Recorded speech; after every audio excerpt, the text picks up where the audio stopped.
Good day everyone. For today's discussion, pag-uusapan natin ang miscellaneous guidelines sa handling ng question document at ang mga tamang paraan ng pag-collect ng handwriting standards. So, forensic. For chapter 5 na po tayo. Chapter 5, part 1. The miscellaneous guidelines.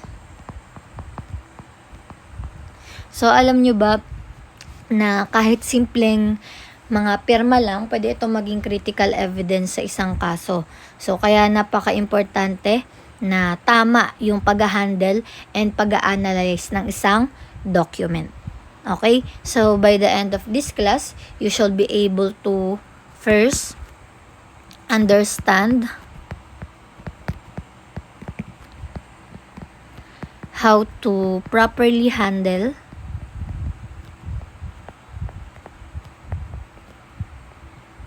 question documents.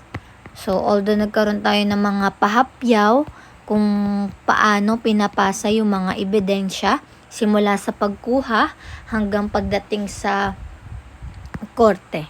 So, second, you should be identify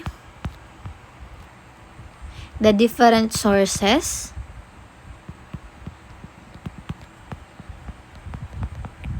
of signatures in daily life. Siguro may mga idea na kayo dito, no? Kung saan nyo ba makikita yung mga pirma. Saan ba mas karaniwang ginagamit yung pirma. And last is learn how to prepare and collect the handwriting standards properly.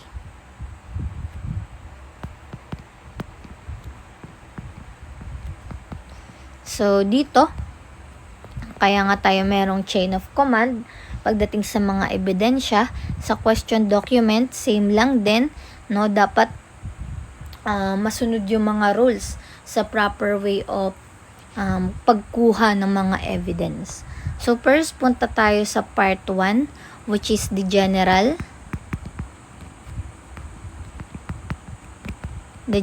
guidelines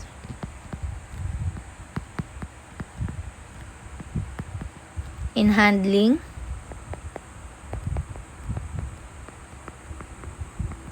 documents.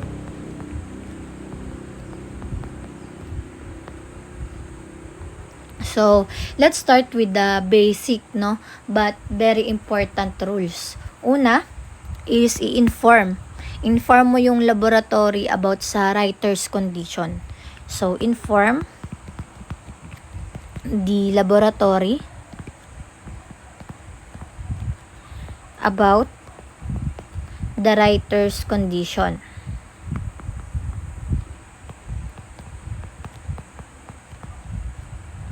So, dito, una dapat ma-inform ang laboratory tungkol saan? Sa age ng writer, sa apparent health niya, and also sa physical condition.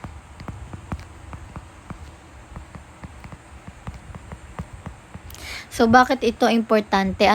Kasi ang handwriting ay hindi fix, no? It changes over time. For example, kung may isang tao, no, kung kunyari ang isang tao ay bata. So, bata pa noong nagsulat. So, iba yung sulat niya compared kapag tumanda siya. Same sa atin, 'di ba? Nagbabago yung sulat natin, no? So, same din kung may sakit, no? Kung may sakit siya like arthritis or injury sa kamay, so mag-iiba yung stroke, yung pressure, and yung flow sa handwriting. So, kung hindi natin ito kino-consider, pwede tayong magkamali ng analysis. Second, the proper handling of question document.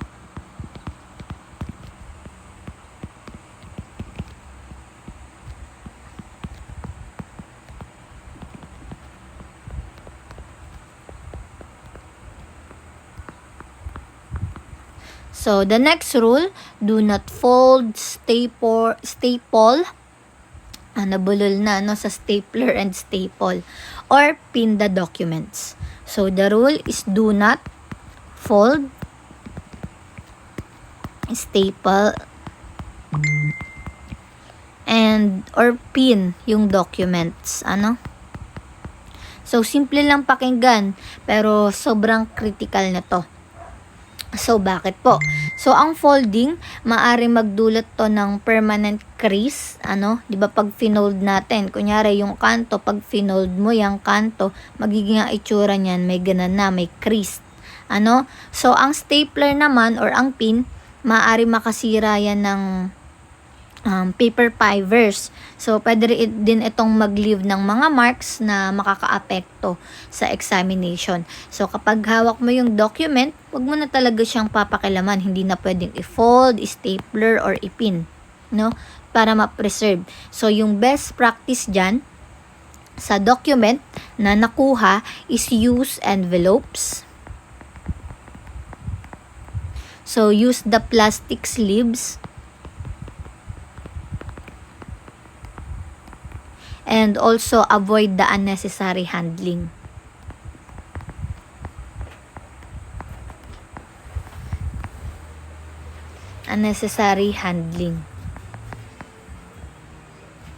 Next, meron tayong proper documentation of sample handwriting.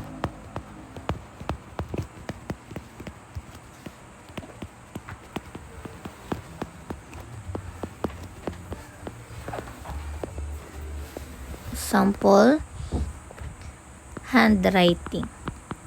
Dito naman, kapag kukuha naman tayo ng mga sample handwriting, so hindi pwedeng basta sulat lang. Dapat kumpleto yung details. So, una, yung time, kung kailan sinulat, and yung place, kung saan sinulat, the date to day, kung kailan kinuha, and signature ng writer. Kasama yan. Signature ng writer, and signature din ng witness.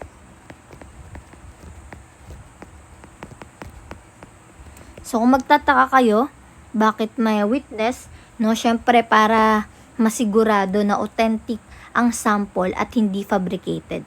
So, this ensures the credibility and admissibility in investigation or even in a court. So, next, tapos na tayo sa part 1, the general guidelines in handling. Ito naman tayo sa the sources of signatures in daily affairs.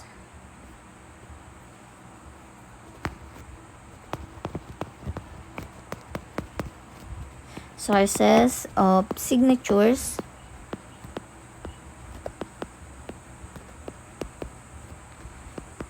in daily affairs. So now, saan ba tayo kumukuha ng handwriting standards? So hindi lang ito basta random na dapat galing ito sa natural or normal na paggamit ng tao. Una, saan ba tayo pwedeng makakita ng mga signatures? Una ay sa financial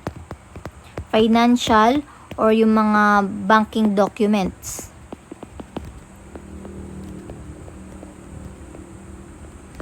Sa mga cancel checks, and yung mga signature cards sa savings, may makikita rin kayong signature dyan. And even yung pag-charge ng accounts sa safe deposit boxes, ayan. These are reliable kasi ginagawa ito under a normal circumstances. So, hindi force yung pirma dito, no? Next, meron tayo sa credit and business transaction. Makikita nyo rin yung mga signatures. Gaya ng mga credit applications and mga credit cards.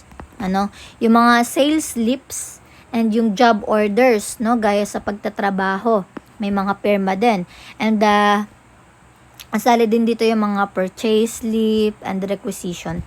So, sa bawat transaction dito, kadalasan may pirma. And syempre, yung pagpirma nila, yun yung natural, yung way ng pagkakasulat. So, next, saan pa natin makikita yung pirma? Sa legal and court documents. No, dyan, marami laging papirma dito, lalo kung witness ka, no?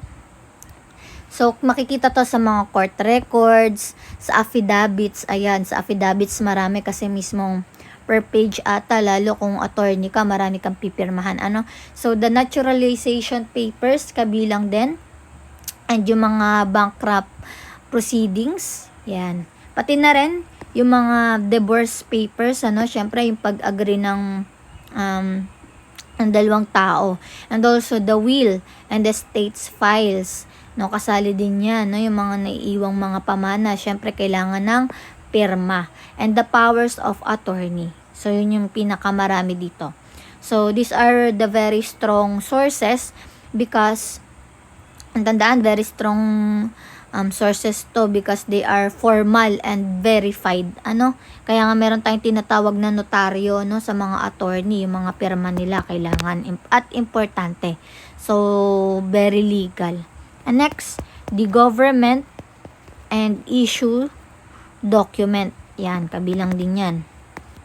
Mga ini-issue nilang mga dokumento, may mga pirma din, no? Like what?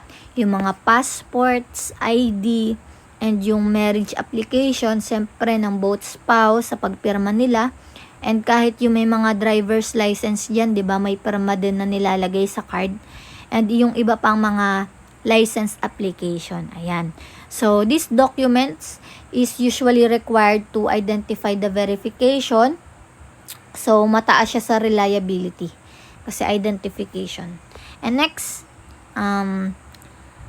ay ang utilities and financial record.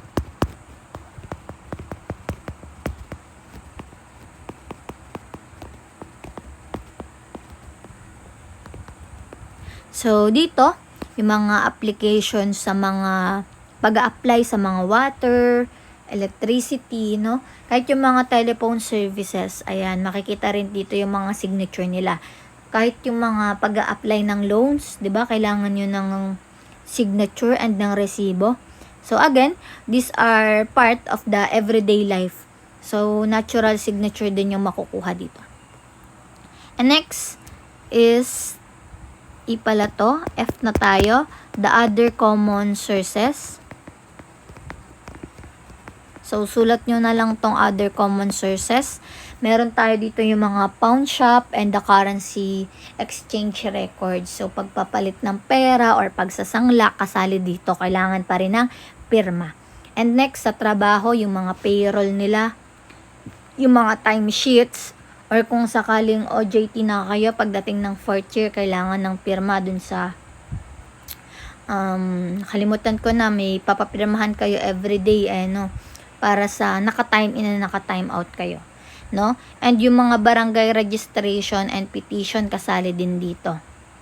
And sa pang-araw-araw, like kahit mamamasyal kayo sa mga hotel registration, no, kasali yung pagpirma. At kahit sa school, yung paghihiram sa laboratory, and yung pagpayag ng magulang, or yung mga consent, yan, kasali din yan. And then yung mga drug purchases signature, yung mga signature ng doktor na inaalaw silang bumili ng ganong prescription na gamot. So, even small transaction, it can provide a useful handwriting samples. And next, we have the institutional record.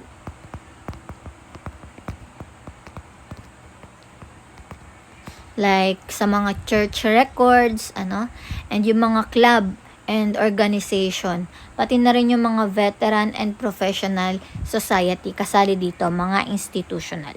And next, the educational record. Ano, ito kagaya ng ginagawa natin sa ating class card or sa ating index, 'di ba? May mga pirma din doon si ma'am na nakasagot kayo. Ayan, kasali din 'yan. And even yung mga school or university records na nabanggit natin kanina na mga attendance, ayan, kasali.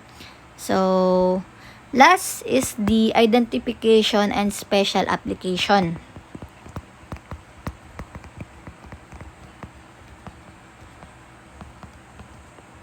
dito naman papasok yung mga ID cards, no, yung mga firearm license application, and yung mga import and export application.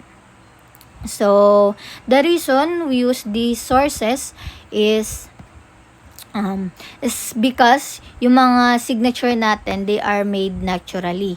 So, not under the pressure or imitation. No? Kasi kapag mga request signature yan, papasok na yan sa investigation. Pero ito, yung mga binigay natin to is due to the natural and walang halong pressure or panggagaya. And last is how to prepare and collect the handwriting standards. How to prepare and collect handwriting standards. So, now let's move to the most critical part kung saan at how to properly collect the handwriting standards.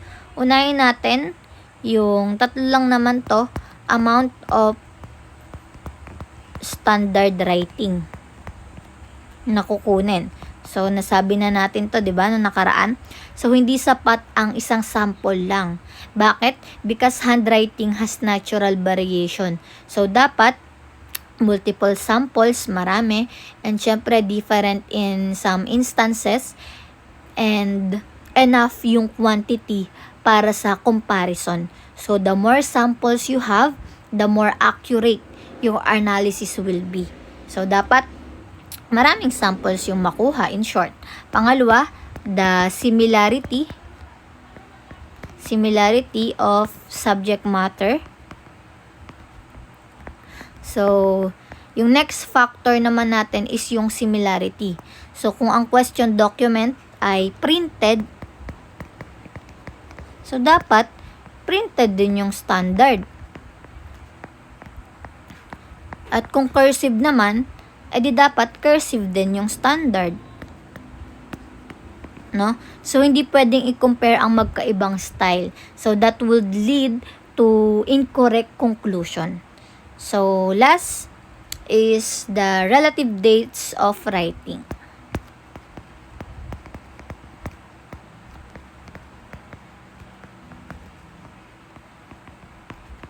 Napaka-importante nito. Kasi the standard must be written within